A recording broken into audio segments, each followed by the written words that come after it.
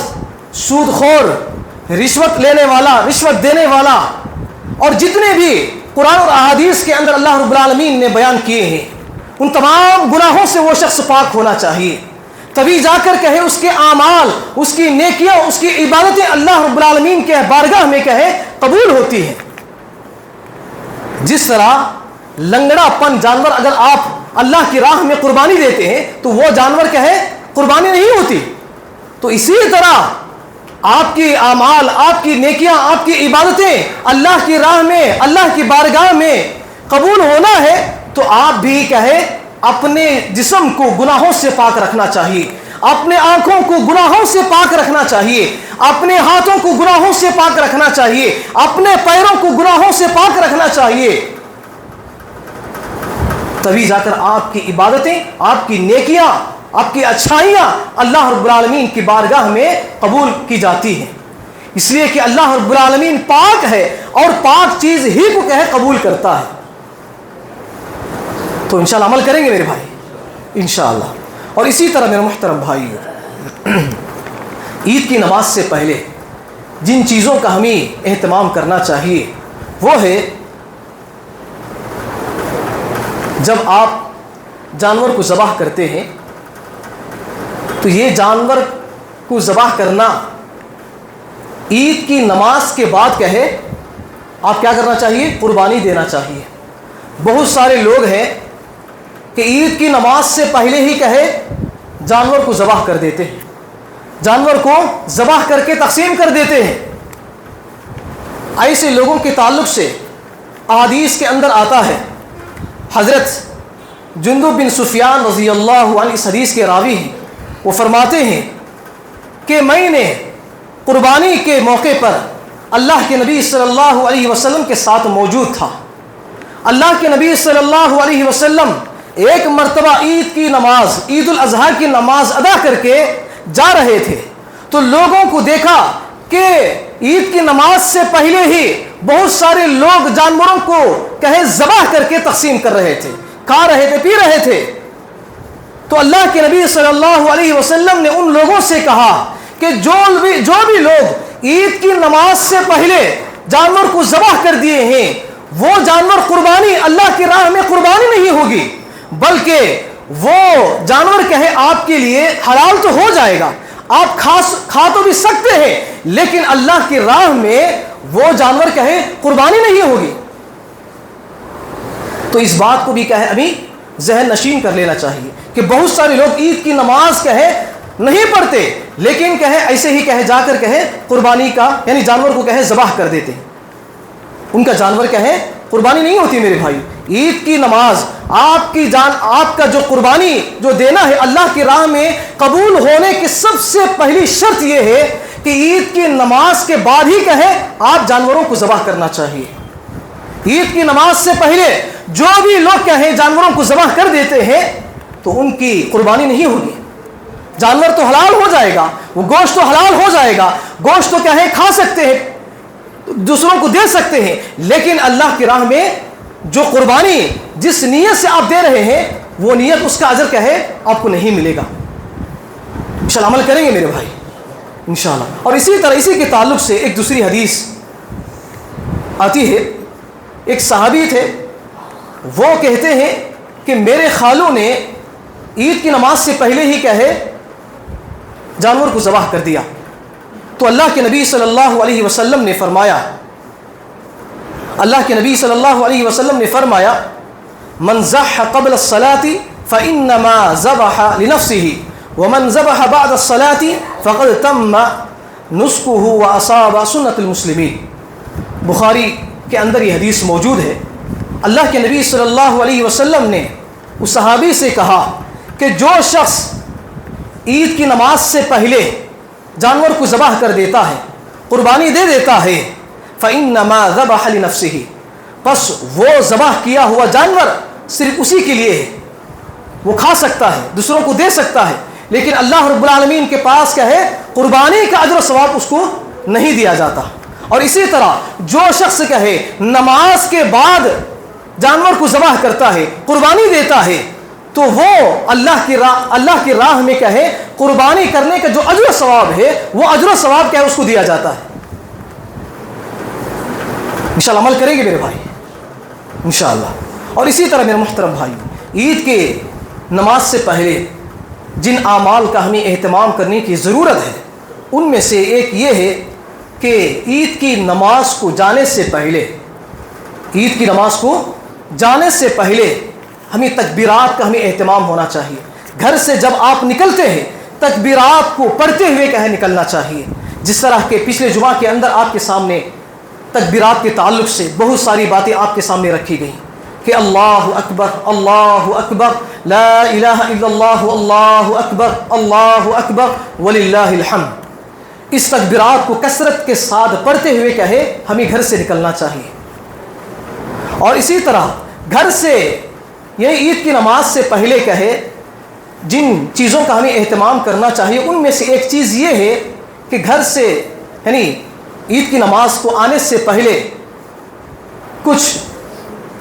کھا پی کر کہے آ سکتے ہیں۔ اللہ کے نبی صلی اللہ علیہ وسلم کی ایک حدیث ہے، اس حدیث کے اندر اللہ کے نبی صلی اللہ علیہ وسلم باقاعدہ رمضان کا جو عید ہے، عید الفطر کی جو نماز ہے، اس نماز کو ادا کرنے سے پہلے اللہ کے نبی صلی اللہ علیہ وسلم گھر سے کہے کچھ کھجوریں کھا کر کہے نکلتے تھے۔ جب عید الاضحیٰ کی نماز کے لیے جب اللہ کے نبی صلی اللہ علیہ وسلم نکلتے تھے تو کوئی بھی کچھ بھی نہیں کھاتے تھے، یہاں تک کہ عید کی نماز کہے ختم ہو جاتی۔ عید کی نماز کے بعد کہے اللہ کے نبی صلی اللہ علیہ وسلم کھایا کرتے تھے۔ کب؟ عید الاضحیٰ کی یعنی بقرہ عید کی جو عید ہے اس نماز کے بعد اللہ کے نبی صلی اللہ علیہ وسلم کھایا کرتے تھے۔ آج معاشرے کے اندر اگر ہم دیکھتے ہیں کہ عید کی نمازیں کیا ہے 11 بجے 10 بجے 9 بجے کہے پڑھی جاتی ہیں، جبکہ اللہ کے نبی صلی اللہ علیہ وسلم کے زمانے میں کہے بہت ہی فجر نماز کے بعد تھوڑی دیر کے بعد کہے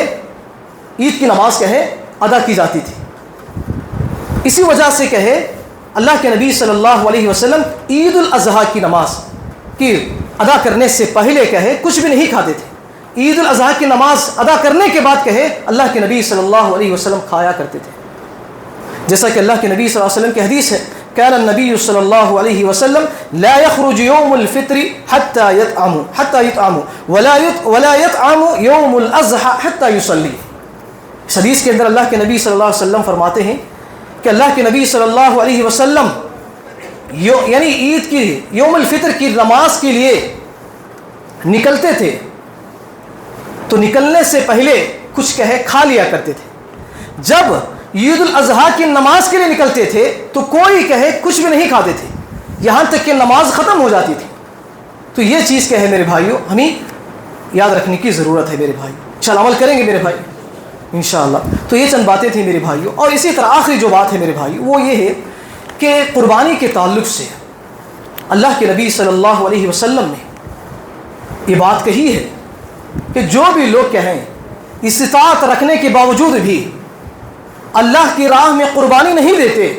اللہ کی راہ میں جانور کو ذبح نہیں کرتے، اللہ کے نبی صلی اللہ علیہ وسلم نے فرمایا کہ وہ شخص ہماری عیدگاہ میں نہیں آئے۔ اللہ کے نبی صلی اللہ علیہ وسلم نے کیا فرمایا؟ وہ شخص عیدگاہ میں آنے کی اس کو اجازت نہیں ہے۔ کب؟ کن لوگوں کے لیے؟ جو لوگ استطاعت ہو، جانور کو خریدنے کی استطاعت رکھنے کے باوجود بھی جانور کو نہیں خریدتے ہیں، جانور کو اللہ کی راہ میں قربانی نہیں دیتے ہیں، ایسے لوگوں کے تعلق سے اللہ کے نبی صلی اللہ علیہ وسلم نے فرمایا کہ وہ ہماری عیدگاہ میں نہیں آئے۔ دیکھیے کتنی بڑی مذمت کی بات ہے کہ میرے بھائیوں، کتنی بڑی مذمت کی بات ہے۔ تو اسی لیے ہم میں سے جو بھی میرے بھائیوں استطاعت رکھتے ہوں تو وہ لوگ ضرور جانور کو خریدیں۔ اگر جانور کو خریدنے کی اگر آپ کے پاس استطاعت نہیں ہے تو گائے میں آپ حصہ لیں، اونٹ میں آپ حصہ لیں۔ اللہ کے نبی صلی اللہ علیہ وسلم کی باقاعدہ حدیث بھی ہے، ایک صحابی تھے، وہ صحابی اللہ کے نبی صلی اللہ علیہ وسلم کے ساتھ میں تھے، سفر میں تھے، کہ وہ صحابی کہتے ہیں کہ ہم سفر میں تھے کہ سفر کی حالت میں ہی عید الاضحیٰ کی نماز ہمیں آ جاتی ہے، تو ہم عید الاضحیٰ کی نماز سے پہلے ہم ایک گائے میں 7 افراد شریک ہو کر اس جانور کو اللہ کی راہ میں قربانی ہمیں کرتے تھے، اور اونٹ میں 10 لوگ شریک ہو کر ہم نے قربانی دے دی۔ تو اس طرح میرے محترم بھائیوں، اگر آپ کے پاس ایک جانور خریدنے کی اگر آپ کے پاس استطاعت نہیں ہے تو حصہ لے کر اللہ کی راہ میں قربانی دینے کی کوشش کریں، انشاءاللہ عمل کریں گے میرے بھائی انشاءاللہ۔ تو یہ چند باتیں تھیں میرے بھائیوں جو کہ ہمیں عید کی نماز سے پہلے ان چیزوں کا، ان اعمال کا اہتمام کرنا بے حد ضروری ہے میرے بھائی۔ اگر ان چیزوں کا اگر آپ اہتمام نہیں کرتے ہیں تو سمجھ لیجئے کہ آپ کی عید نامکمل ہے، آپ کی خوشی نامکمل ہے، آپ کی قربانی نامکمل ہے۔ انشاءاللہ عمل کریں گے میرے بھائی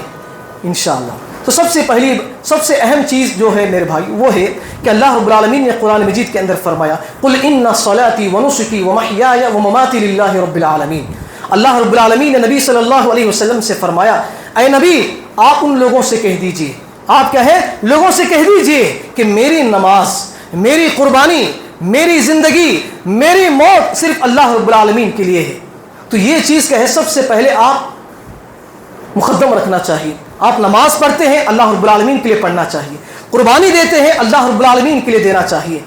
آپ جو زندگی گزارتے ہیں اس زندگی کو بھی اللہ رب العالمین کے لیے زندگی گزارنا چاہیے۔ جب آپ کی موت آتی ہے تو موت کی حالت میں آپ توحید پرست موحد ہونا چاہیے، آپ کی زندگی اور موت بھی اللہ رب العالمین ہی کے لیے ہونی چاہیے میرے بھائیوں، تبھی جا کر میرے بھائیوں آپ جنت کو حاصل کریں گے، جہنم کے عذابات سے آپ بچ سکیں گے۔